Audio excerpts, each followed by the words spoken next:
This is a crusade. This is a holy war against the deep state. Where are the dictators? Where are the strong men? Donald Trump is our instrument for retribution. I'm going to fight for Christians. I'm going to fight for white people. They have the Great Reset. We have the Great Awakening. And why shouldn't I root for Russia? Because I am. I want to see these people go through misery because of their grooming against our children. After the assailant entered the home asking, "Where's Nancy? Where's Nancy?" Those are the very same words used by the mob when they stormed the United States Capitol. I did nothing wrong. Welcome to the Did Nothing Wrong podcast, where we cut through the noise and help you make sense of the chaotic information space around us. I'm Griff Somke. Elad Nehorai is a writer and activist whose work has appeared in the Daily Beast, Forward, The Guardian, Haaretz, and many other outlets. He's had some of the best and most nuanced takes on the Israel-Palestine situation, and he's been an important voice in calling out the rising tide of antisemitism. I'm fortunate to have him on the pod today. Elad, welcome to Did Nothing Wrong. Thanks for coming on. Thanks so much for having me. Can you tell our audience a little bit about your background and how you got started in activism? Sure. So when I was around 20, I was in college and I became really interested in a Hasidic movement called Chabad. And the reason I give that context is because that was a big switching point in my life. Up until that point, I'd been secular, son of immigrants, and very always spiritual, but not like religious. And I found it to be a fascinating movement. I loved so many of their ideas. It also aligned a lot with like the Eastern ideas I'd been learning about. And as I got more into it and integrated more, got married very quickly, had kids, and started to live in Brooklyn in the more Hasidic area, I started to see, a lot of kind of like extremist things you tend to hear about Hasidic movements. I was starting to see more and more. In particular, was seeing them be systemic. And up until that point, I'd been, writing in the community. I'd become kind of known in the community as a writer. And the more that I became concerned about this, the more I wrote about it. And the more I wrote about it, the more I saw these dynamics because I started to get backlash, anger, ostracization, treated like a traitor, that stuff that you tend to hear about being connected to extremism. Right. Yeah. So that was like an interesting is maybe not the right word, but it was a traumatic experience. And one of the big reasons I left was also because I was seeing an increase in extremism due to Trump jumping into the scene and the community being, although they used to vote Democratic, becoming much more conservative in their voting and also in their rhetoric. And that, as I started to exit the movement, despite all my activism, it was just too much for me to continue it. I moved to Long Beach and to LA, and I spent a lot of time learning about extremism at that point. Read about cults, read about far-right movements, and read about, all these things. And that very quickly segued into more work, which I was doing. Had always been a marketer, specifically in social media, and I had been tracking anti-Semitism online. And these lessons I was learning about extremism started to like dovetail with what I was learning about anti-Semitism and online anti-Semitism. So really that kind of all combined into the kind of work that I do today, which is largely around anti-Semitism, extremism, and very often how tech is a part of that. Right. And you've had, in my opinion, some of the best takes and commentary on the whole Israel-Palestine situation that's going on now. Seems like you're one of the few people that can simultaneously recognize the humanity on both sides of this conflict, which really seems rare, unfortunately, because people just want their good guy, bad guy narrative out there. And the situation, as you know, is so much more nuanced and complicated. Why do you think we have such a hard time grasping nuanced situations like this as a society? That's a really good question. What's interesting, I get comments sometimes on my stuff saying like, I really appreciate your nuance and that kind of thing. And one of the responses I give, and I do think, of course, nuance is a big part of it, but very often the response I give is, especially when it comes to, for example, the topic you're describing, which is seeing the value of life, and innocent life in particular, between Palestinians and Israelis. To me, that's actually a black and white issue and not a nuanced issue. And actually what upsets me is hearing, kind of justifications or rationalizations or any form of logic, really. Like they're kind of like presuppositions and assumptions we make about the world that we live in. And I think when we start to rationalize the killing, even if you feel like, I personally don't feel like the war is justified, but let's say you feel the war is justified. I think the vast majority of the people that I see supporting war in general, not just this war, find a way to rationalize the tragedy of the loss of life. And to me, that's an indication that the support for the war is in some way, at the very least, tainted, if not broken. So to me, I think part of it is nuance, maybe in how it's expressed, but I also think part of it is like, hey, do you remember these values that we all claim to believe in? Yeah. In heightened situations, in scary situations, or in morally difficult situations, it's very easy to lose track of them. And I think a big part of what I'm trying to do is kind of remind people that those values still exist. You wrote a Twitter thread on November 10th that was a list of people who were taking advantage of the current moment. And I really wish everyone could read it because it points out all the bad actors on all sides of the conflict. And I'm going to link it in the show notes. Since you wrote that, have you seen any other examples of people looking to use the conflict for their own ends that you want to put a spotlight on? Sure. I actually just posted about that today. I think one of the really, really hard parts of these discussions right now is around anti-Semitism. It's definitely true also for Islamophobia, but anti-Semitism as a topic, I think, is quantitatively different than Islamophobia in a few ways.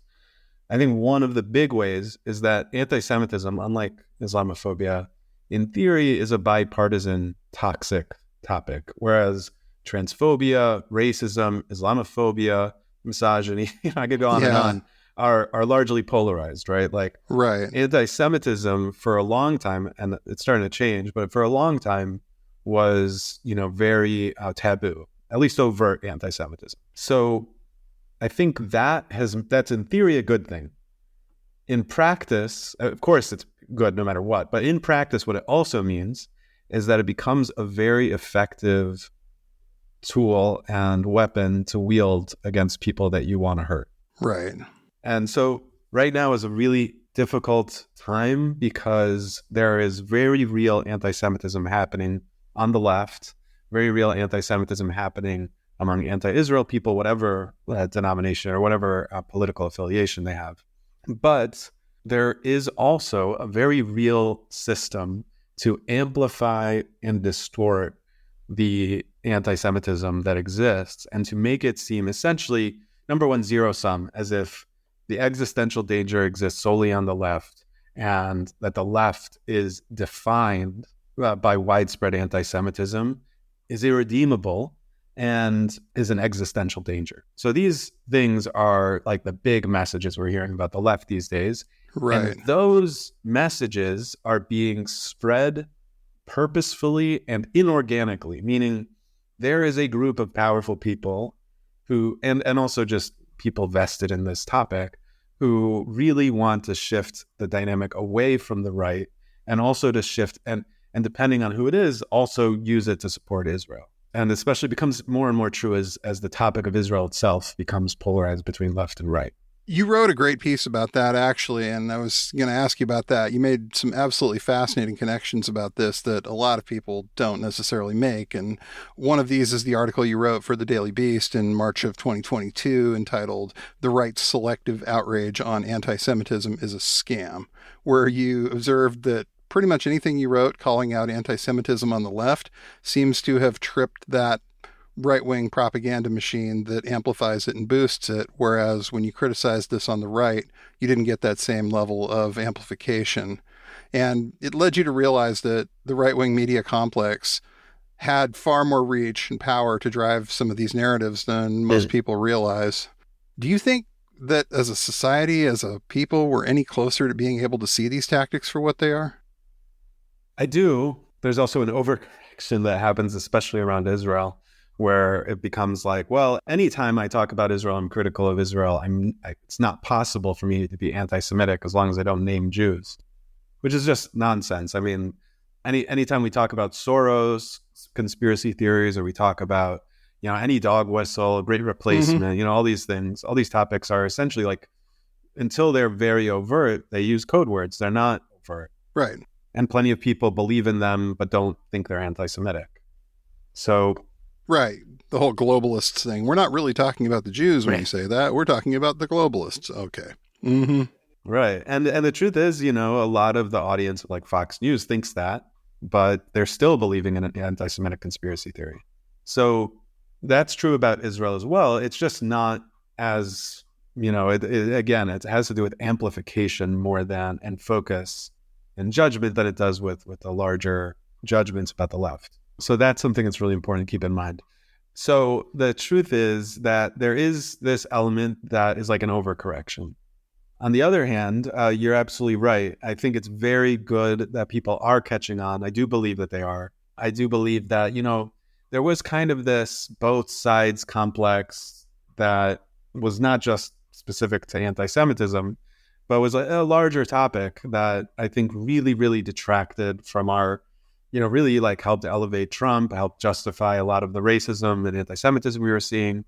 And I think now people are much more savvy than they were in the past. And hopefully we can keep educating them on this, because the thing is that while they are more aware of it, the ground is always shifting. The territory is always moving, and the code words are always evolving. One thing that we've seen in the information domain of this whole conflict is the rise of some really obvious controlled opposition. The people like Jackson Hinkle and Stop Zionist Hate, who are selling a narrative that people want to hear, but they're selling it from a really bad faith and dishonest place, and frequently using inaccurate and misleading information and footage to do this. And this is another case of how do we get people to be more discerning about the sources that they get and share information from? So I do think it's important for people to be discerning. One of them is to look at the person's account before you share it, especially if you're seeing them a lot, especially if a lot of people are spreading their stuff a lot. It's very, very important. I think that's probably the main way. But the thing is that even though it's true, I tend to not get on the bandwagon of saying like, all right, this is how you prevent it from happening. I do think there are tools and resources out there for people to learn how to do that. I think part of it is just like critical thinking as well, being able to just realize when someone's speaking in a very kind of extremist way and that kind of stuff. But the real core issue at hand is that we have social media ecosystems that lend themselves to elevate these people. And that is hugely problematic. Essentially, Stop Zionist Hate, which is very clearly a white nationalist group that's posing as progressive. Right. Because they're realizing right now that using the word Zionist is one that they can get away with. Right. That is something that, yes, if you dig enough and you listen to the right people, you make sure to follow disinfo experts, that kind of thing, you will know to do that. But the truth is like 99% of people are not going to do it. 90% best. Right. So really, like, honestly, at the end of the day, the responsibility falls on the social media companies.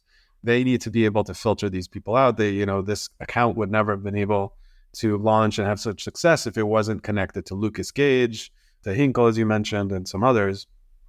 It wasn't a coincidence that happened to take off. And that was because there was an ecosystem of neo-Nazis and white nationalists who were able to elevate it. Yep. So that's like an ecosystem issue, and a moderation issue. That's not a people are not being discerning enough issue, or it is, but not in a way that if we educated everyone, it would take enormous resources compared to social media companies just doing their job. So that's why, for example, I'm leading a movement to make sure that big companies are not putting ads on X/Twitter, because ultimately this is a site that's promoting hate. And we need to really address that in a serious way. And we also need to encourage people to leave. Right. And I saw that you wrote a piece earlier this year for Forward entitled "Elon Musk is the most dangerous anti-Semite in America," in which you state that Musk's history of amplifying anti-Semites and anti-Semitic rhetoric on Twitter, along with his control of the social media platform itself, make him the loudest and most powerful anti-Semite in American history. It's a pretty accurate statement, and the proof of that is in the way that he managed to outdo himself today on this one. He literally endorsed great replacement theory, which is the same thing that drove the Tree of Life shooter outside of Pittsburgh to shoot up the synagogue a few years ago. It's been a regular feature on the Tucker Carlson show. This is the real deep end, and Elon, quote unquote, called this the actual truth today. So it's really hard to see how, like you said, this isn't just an outright hate site at this point. And why are we still here to some big extent? Yeah, that's a big question. Why are we still here? Yeah. I mean, he is an anti-Semite. He is empowering anti-Semites. The moderation team has been destroyed. Even if there was some internal team that could take care of this, they're not there. Right. So I could go on and on. Nazis have been reinstated. I could spend all day going on this. But the question of should we stay, should we leave? It's getting more and more questionable. My position has always been that, kind of similar to before, where I think individual actions, of course, make a difference.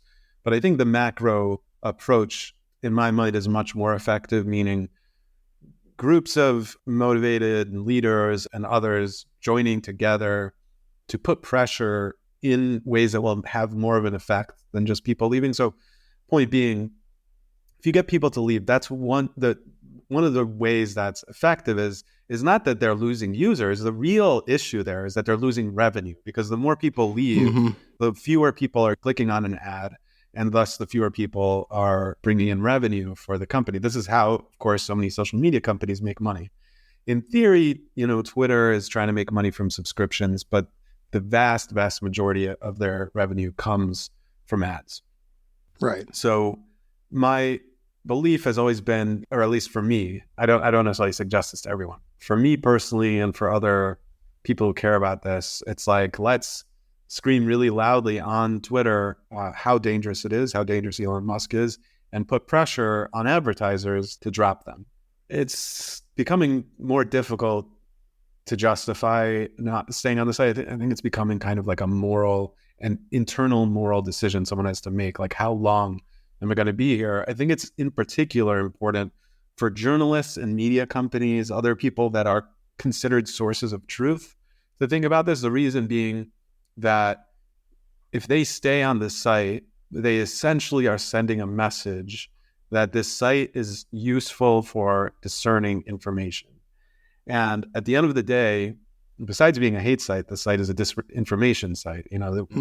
There's so much disinformation on that site, a ton more than other platforms, and it's taking off. And, we're only at the beginning of the process. So I really think there's not just a moral responsibility, a strategic responsibility to say, we're going to be on the platforms that you can rely on as a source of truth, because otherwise we're just one drop in the ecosystem compared to all these other larger accounts that are spreading a ton of misinformation. Right. And it's almost impossible in a lot of cases.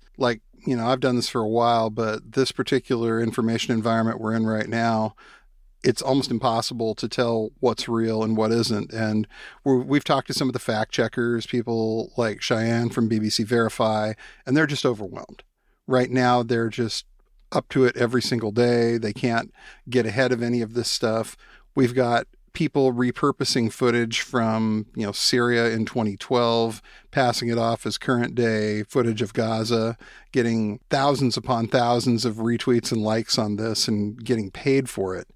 And it just seems like, like you said, there's no moderation team that's bothering to do anything if they're still around. And it becomes really hard to bail out the ocean with a spoon. This is really difficult some days. Yeah, you're right. I mean, I think everything you're saying is true. I think social media, by definition, especially by who runs it, is important. It's important to always keep these things to a certain extent in perspective, in the sense that Twitter pre-Musk was always a shitty platform in terms of what you would Right. trust on there. Facebook, similar, Facebook had a massive scandal around this, as we know. So there's always been a problem with misinformation. The problem now, as you rightly point out, is that there's not even a pretense that they care about that. Yeah. Yeah. Quite the opposite. Right. And not only that, like you mentioned, someone who is good at providing outrage bait, and even if it's disinformation, is likely going to make a lot of money through the site, especially if they have a large audience, or at least some money, and so they're incentivized.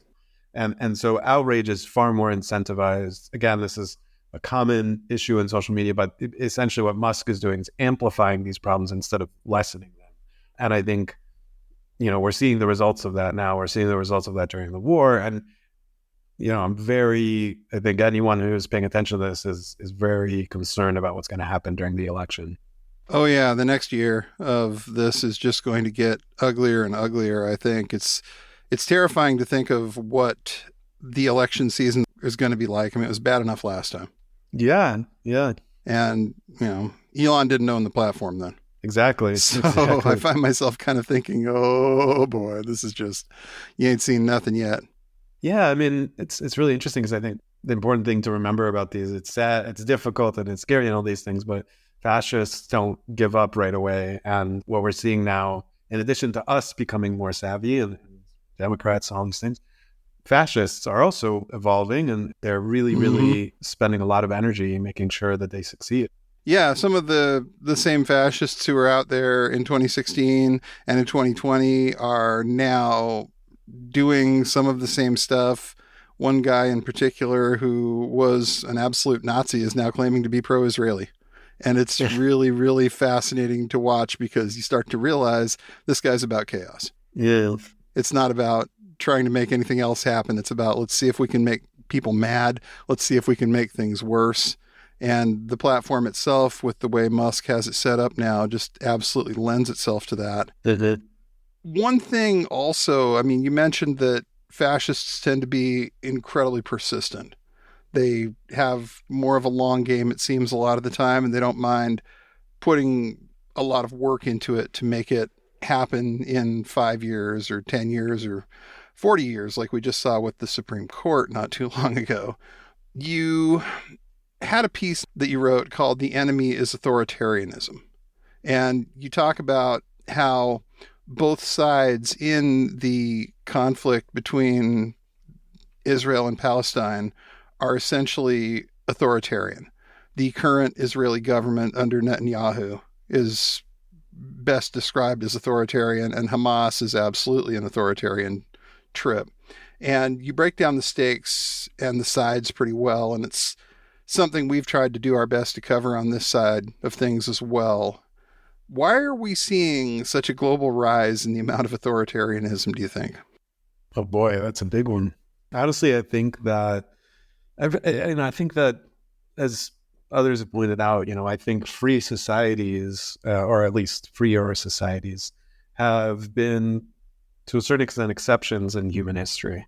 Right. We're just starting to figure out how you organize something like that. And I think the other question of how do you make that sustainable is more difficult and not as thought through, and is compromised by, unfettered capitalism, where, we're just seeing the results of it in America, where you have this massive disparity in power. And then once those people are in power, they don't want to have a fair game anymore. And so we're just kind of seeing the entire process, regulations break down, et cetera. And then rather than people becoming more committed to democracy, they become less, because, big part of what happened in 2016 and 2020 is, there's a ton of polls about this, but essentially the faith in democracy was diving. And you would think with the rise of authoritarianism, people would care more about democracy. And the truth was, it was just not the case. And it's really something that we're seeing, as you mentioned. I think it's so important to keep in mind that this is not something just in America. This is a global topic. Mm-hmm. The root cause, I think, I don't think that's an easy question. I think the thing I can say more in the recent history is that it's very clear that this is a rising movement that is coordinated between different groups and is preying on the weaknesses of individual societies. And I think the things that could keep democracies more stable are starting to break down, which makes it much harder for them to stay stable. Right, because it seems like we're seeing it all over the place, but we're seeing a different version of it depending on where you're seeing it. The version that you saw for a while in Brazil under Bolsonaro doesn't necessarily look like the version that you saw under Orban in Hungary. But these people all talk, and these people all compare notes, and they trade recipes back and forth, as it were. So it's almost like the flat pack version of authoritarianism, as I've heard it said, that they've got this model kit that they can pull out and put together like an IKEA couch or something and make it work in whatever environment they're trying to make it work in. And definitely to what you said, it seems like the social supports are one of the things that can keep it from happening. And the more of that you take away, the easier it is to get people to come along and buy into this, especially when they promise to make it better. Yeah, I think, as we're talking, I'm also thinking more about that article and what I was saying there. I think the truth is that people tend to really want a sense of strong meaning and belonging in their lives. Right. And I think one of the problems with, it's definitely an issue with American culture, but in general, I would argue that a lot of liberal democracies, ironically, their success can also make them vulnerable, because what ends up happening is that the focus is very much on individual freedom and less on collective belonging. And so I think that is a big part of this, especially on the grassroots level, as opposed to on the big level, where I think you're 100% right about these leaders. But I think these leaders are also partly successful because they are tapping into something that just like a cult leader can tap into. Why do these, when we see these cult documentaries, it always seems like where Trump is such a great example of this, where these guys seem like cartoons. Like, why would you ever follow someone like that? And I remember that in 2016, everyone was like, what the hell is happening? Yeah. And it was clear he was speaking to these people on a level that they'd never been spoken to before. Yeah. Like, he was saying things to these people, it seemed like, that they'd been waiting to hear almost all their lives. And the way that they were reacting to him seemed very much like, this is the guy. This is the Messiah we've been waiting for. And, there was the whole God Emperor Trump thing, which was funny. But at the same time, this is how they were treating it. And I think a lot of it was because they had just a lot of his voters had never been talked to like that before by anybody in authority. Yeah, I think you're absolutely right. I think you combine that with kind of the existential fear that obviously Obama had brought up in some way in people. You combine that with, increased diversity in general, increased acceptance of queer people, the legalization of gay marriage, all these things that were kind of happening around, the election of Donald Trump. I think when you combine this sort of existential fear with a leader who is amping up that fear and also saying the only solution is me, not this system or this approach or this thing. They are saying everything you're scared of is 100% true and even worse. And then saying there's really no solution. Things are absolutely hopeless. I mean, this is what's really interesting about extremism. It really preys on convincing people that things are so hopeless that the only answer is like a savior from above. Yeah.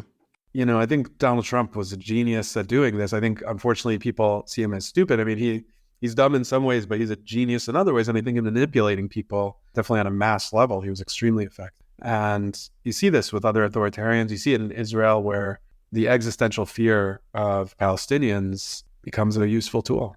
Yeah, I think you can make an argument at this point that Donald Trump is the greatest salesman in history. And it's kind of jacked to say that, but at the same time, you think about it, this is a man who went from selling himself as a real estate mogul to selling himself as the president to selling himself as like the savior of all of these people. It's amazing. And you get the idea that like he's not talking to me when he has these speeches. He's figured out how to push a certain subset of the population's buttons, and he really pushes their buttons to the point where I think there's a lot of people that aren't going to vote for anyone else at this point. And you see that in the Republican polling. It's kind of nuts that they get polls coming out that say any number of these people would probably be a more competitive candidate than Trump, but they can't get more than 10% of the base at this point to buy into the idea of them running. And it really says something to just how thoroughly hooked he's got these people. I mean, it's fascinating because like every poll, not just with Trump, but like so many of the extremist policies that he pushed, like there's always this like, no matter how monstrous and no matter how much everyone can seemingly agree on how disgusting something is, or something he did is, there's always this like you mentioned, like this kind of baseline 30% that are always ready to jump in his support. And that's amazing to see. I remember also, I'm trying to remember what the law was. There was some policy that I wish I remembered what it was. Some sort, I think it was an attack on Iran or something like that. That it seemed like Trump was considering. And up until that point, Republicans had been completely opposed to it, like Republican voters. And the moment he even uttered like an interest in doing this, the poll completely flipped. To support. It was amazing in like a day. Shocking, but. The leader says we need to do this. We got to go do this. Everybody has to get on the same page. And it's insane that like you have this core of people. And I found myself thinking like, what if they somehow managed to nominate a DeSantis? These people are going to stay home. These people aren't going to come out for that. I don't think. I think that they really feel it's like Trump or nobody. No, I mean, I think COVID was this like, I hope a wake up call. I think it was, where people are on ventilators and like about to die, and they're still in denial about COVID and still claiming that they're not indeed, this isn't real and all these things, or it was because of the vaccine and on and on. It's something that is, I think most of us, even who had like kind of a dim view of what was happening, did not imagine happening. And it did. It happened multiple times. And you heard stories about family members who would, get upset that these people were getting taken care of, and so many crazy stories. And I think partly there's this quantitative 30%, and then there's the qualitative stories where you kind of realize there is nothing, barring something really extreme, and even then, obviously, global pandemic didn't do it. Nope. We kind of hope people will wake up, and I don't think that's so healthy. I think a lot of those 30% are going to go to their grave, convinced of everything they lived through. And to me, that really, it's very sad, but it also makes me also really grateful that I haven't fallen into that, because, and also reminds me how important it is to be vigilant. Yeah, to be vigilant and stay up on it, because, we've had enough experts on extremism come talk to us. And the one thing they say is, it's not about how smart you are. It's about catching you at that right point and that right time. And, if that happens, a lot of the time you see some people who are pretty sharp and they end up going down a pretty bad path. And a lot of the time it doesn't take very long to get there once you're there. Yeah. One other thing that wanted to go over a little bit, this is something you've been talking about in the last couple days, where you talk about how there was some footage going around that people were misinterpreting what was being chanted, and bringing that kind of stuff up. You may think that you're fighting anti-Semitism somehow by calling this out, but in your words, it was more of a case of you're just scaring people. You're just cranking up the paranoia level that's already very, very high amongst, Jewish people in this country. How do you convince people that this is a really bad idea, no matter how helpful you think you're being by pointing this stuff out, by exposing this kind of stuff, that all you're really doing here is turning up the temperature and causing real harm in a lot of cases? Yeah, I honestly haven't fully cracked that one, and I hope one day we can. I mean, I think that it's really hard. I guess the reason I say it like that is the reactions to that, and to, in general, me pointing out some of that stuff has been really depressing, because I think it's hard, because I think what ends up happening, for good reason, for some for good reason, not for good, others for not good reason, but people are really scared. And so when you say stuff, especially if it's not worded well, but either way, if you say stuff like, this is spreading panic. We have to be careful. It's very easy to interpret that as your fears are not real and your fears are not justified. And the truth is their fears are real and their fears are justified. And so I think, first of all, I don't think everyone is going to hear it no matter what. I think one of the things that's really been powerful for me recently has been, I think the Trump years were really this kind of reminder that you have to stay tough and strong, and you can't just let being nice and getting along with people distract you from your morals, Yeah. And I think what's interesting about this moment is I feel like that strategy, while still helpful for sure when it comes to fascist leaders and authoritarians, people like Bibi, Benjamin Netanyahu, I think is really not helpful at all when you're talking about legitimate fears of bigotry and people getting attacked. This is not imagined. This is not, a theory. Oh, no. And so I think that there needs to be a way to express this stuff in a way that is empathetic and that acknowledges the fear. And I think that what I've seen is, I had another thing I wrote recently where I think that when people dismiss very real fears, even in those situations that are genuinely fake and genuinely made up and spread by propagandists, when you try to say your fears aren't real, you are also doing something that's not helpful. And so I think that this moment, especially when it comes to Jews and Muslims who are directly affected by what's happening in Israel, we have to speak more empathetically, because this is not about being strong against a leader. This is not about being strong against, people who have bought into, or at least for a lot of them, haven't fully bought into like an authoritarian mindset. Right. So I think, we're just talking about scared people. And I think that until we acknowledge that and focus on that and find a way to do that while also maybe being really strong about the propagandists and the people in charge, I think that's really important. I think that tends to come to the core of how we deal with authoritarianism in general, where we focus more on leaders and the truly, for lack of a better word, evil people, as opposed to the people on the ground and who are buying into everything. Right. One of the most prevalent examples I see lately is there's a white supremacist group and they have a thing for picketing at Disney World. They've done this a bunch lately with signs, with swastikas, with all kinds of hate imagery. And they have a goal in doing this, and that's to get their website address on TV. And that's to get themselves their propaganda in front of the greatest audience possible. And it's real tough to draw that sort of distinction. And, I tell people, yeah, it's scary. There's Nazis at Disney World. That's not good. That's a real bad sign. But not give them that coverage that they are out there trying to get when they're doing this kind of thing, not putting their website on the news, as it were, because that's the whole reason they're out there. Right. So how do you say that to people in an empathetic way that yeah, this is really scary. These people shouldn't be here and these people shouldn't be doing this, without turning it into a fear trip? Because there are so many people that every time they see them, it's like wash, rinse, repeat. You have to take a whole bunch of pictures and blast it all over Twitter. Oh, look, it's those guys again. And, they can put 7 guys up on a bridge with a banner and make national news doing it. So for them, it's this incredibly cost-effective strategy to get their propaganda out in front of people. It's really easy.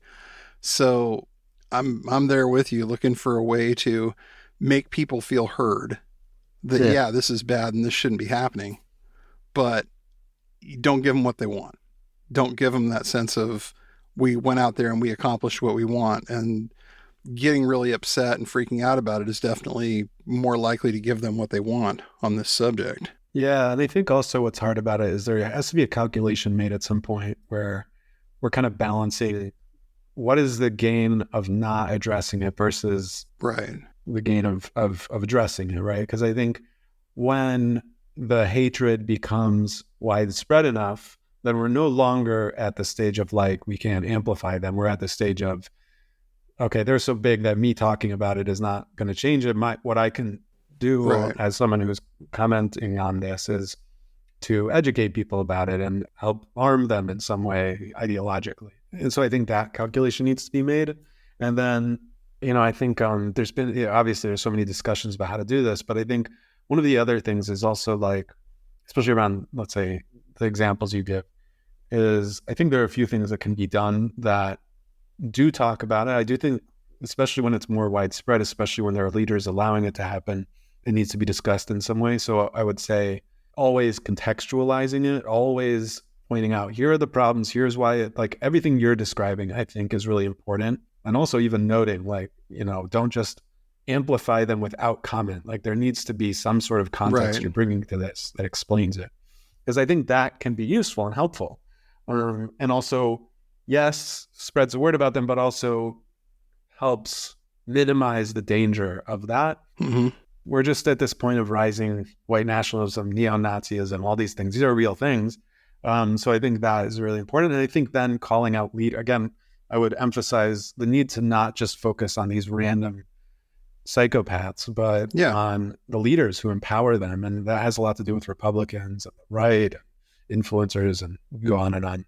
And when you see that in a lot of cases, there's not too much separation between some of the campaign staffs of some of these Republicans and the people who are very into like a Nick Fuentes, there's been a lot of realization lately that certain congressional staffers tend to have Groyper accounts going in the background that you find yourself thinking like, you can't do this. You can't have it both ways. You can't, at this point, I don't think, be legitimate and still buy into that stuff. Yeah. But they're doing it. Yeah. And it's terrible. It's frightening. And I'm worried about that next generation of young congressional staffers because it's pretty grim. Yeah. I mean, I think, I have like just some thoughts on that. One is that I think that, one of the focuses I also try to bring is like, let's look at the larger dynamics here. So one thing I wrote recently about the neo-Nazi marches was, so this was happening in Florida. I was saying, what does it say about this culture that trans people are escaping from Florida because of the laws that are being passed there? Yeah. And neo-Nazis are walking without any problem. And I think that kind of call out of like larger dynamics is more helpful just because it's like, okay, well, let's look at what this actually means on a larger level. And the larger level is that trans people are being targeted, neo-Nazis are being empowered. I mean, that's one aspect of that. So I think that's important. And then in terms of what you're saying, the concerns, one thing that I think is, I remember during the 2020 protests, I called up a friend of mine who's he's a civil rights leader. He's also he's just a great commentator. He's a community builder in New York. I was living in New York at the time and just seeing kind of what was happening with the police brutality and everything on the streets with the protesters. And I asked him, I was like, how do you have hope in moments like this? Right. Because I was just feeling completely hopeless. And I was like, how could you, as a Black person and a leader who's witnessed so much horrible things and is still fighting for them, how do you have hope? And he told me, it was something that really stuck with me. He goes, because they always try to take more than they should. And I thought that was such a genius. It wasn't like just a random idea around hope. It was like kind of a law of these fascists and these racists and all these things, where he's saying like, this is a dynamic that happens throughout history where these people are by definition greedy and by definition overreaching and by defenition, want to take more than they can. We see that with Trump and all his lackeys. And, I think we're starting to see, I hope, it was obviously we're on a razor's edge in so many ways, but we are seeing a lot of signs of the results of that, meaning creating hope, I would say, in the sense of like all the elections are going Democrats' way these days. There's a lot of eyes being opened to these problems. If Trump gets elected, we'll have another discussion about that. Right. I think, but I do think we're seeing a tide shift. I hope it continues, but I think either way, I think it's so important to keep this hope in mind. So important. Yeah, that's brilliant. And, thinking about it like that, I was going to ask that question of, what are some of the things that you do to give yourself hope and sanity when things are this crazy? But thinking of it like that, it's like, yeah, you're dealing with some pretty awful people here. And one thing these people do have a tendency to do is get a little more than they should, bite off more than they can chew. And the one thing I think we saw that was somewhat underrated that happened in 2017 once these people all took power was they all then had to deal with each other. Yes. You know, at first they didn't necessarily know how crappy the rest of that crew was, but once they all started having to deal with each other on a regular basis, it was nothing but infighting after that. You saw some of the most vicious infighting, and we know they throw fake fights, but it wasn't all fake. Yeah. At least some of this stuff was real. And I think if they had actually gotten along a lot better, we'd have been screwed. But as a result of the fact that they're all just god awful and terrible, they didn't have the greatest time working with each other. And they spent the next several years denouncing each other and talking smack about each other and saying horrible things. Like if you go back and you look at like everybody that attended Unite the Right, that was absolutely the high point for those guys, because the minute that was over, they were all just tearing each other apart. Whose fault was this? This was a mess. This failed. Whose fault was this? And there's been nothing but recriminations about it ever since. And it's beautiful. It's just great to watch. I'm very happy about that. Best of luck to all sides here. I hope you all get what you want out of this and, you know, tear each other to shreds. So how can people support you in the work that you're doing? Oh, well, thank you. You know, I just wanted to give one more thought. Oh yeah, absolutely. No problem. Things. No problem. Yeah. Please do. Please do. We need all the hope we can get around here. So it's actually two thoughts. So one is, I think you're absolutely right. And what's also fun to witness is, you know, as these cases move forward around Trump, you know, thank God the government to a certain extent is finally dealing with him in the way that they should. We're seeing all the witnesses, all these people who are theoretically super loyal to Trump are completely folding. And I don't think it just has to do with the pressure of the government. I think if this had been a few years ago or something like that, I don't know if they would have folded so quickly. And I think it has to do with them witnessing how the loyalty only goes one way. They're not going to get any support from Trump. And I think ultimately they're like, okay, they're just making a self-interested calculation. And I think that gives me a lot of hope, because it shows how authoritarianism in the big picture is not sustainable. It's kind of a bigger question of, okay, well, what damage is it going to cause and how long is it going to last and all these things. But this kind of extreme authoritarianism in particular is not sustainable. If we're thinking about the sustainability of democracy, I mean, you just look at the history of these especially recent fascistic governments, they're not like super sustainable. So that's one thing. The other thing is, you know, I think a really important thing to keep in mind, and one of the things that really gives me a lot of hope is when I think of like my Hasidic community and I think, or my former Hasidic community, I think of, you know, stories around cults and extremism and all these things. One of the defining features of them, not only are the people themselves not stupid or whatever, they're also, one of the big ways they're manipulated is that their good intentions get manipulated. I'm not trying to minimize it in any sense, the bigotry, right, and all that stuff. But at the end of the day, they believe that they're doing something really good. They believe, you know, they're not all Nick Fuentes. You know, there are people that like want good in the world, and what ends up happening, like I mentioned, there's all these dynamics, bigotry and manipulation and feelings of hopelessness, all these ingredients. But ultimately, people want to be good and they want to do good things. The vast majority of them, I should say. And that to me always gives me hope, because it's, you know, we're seeing again the results of years and years of evil people being in charge. I think that has a lot to do with the tide shifting as well. Definitely. And I think that, you know, we'll get there. I'm still optimistic. I think that we have seen some real wins, definitely on the part of the Democrats, on the part of the left lately. We are seeing, as a result of some of the overreach that they've had, that we're winning elections again. And we may continue to win these elections as long as we do what we're supposed to do. And it's really starting to feel like maybe people have gotten the message that you got to wake up and fight. You got to wake up and push back on this every chance. And it's not going to be fun.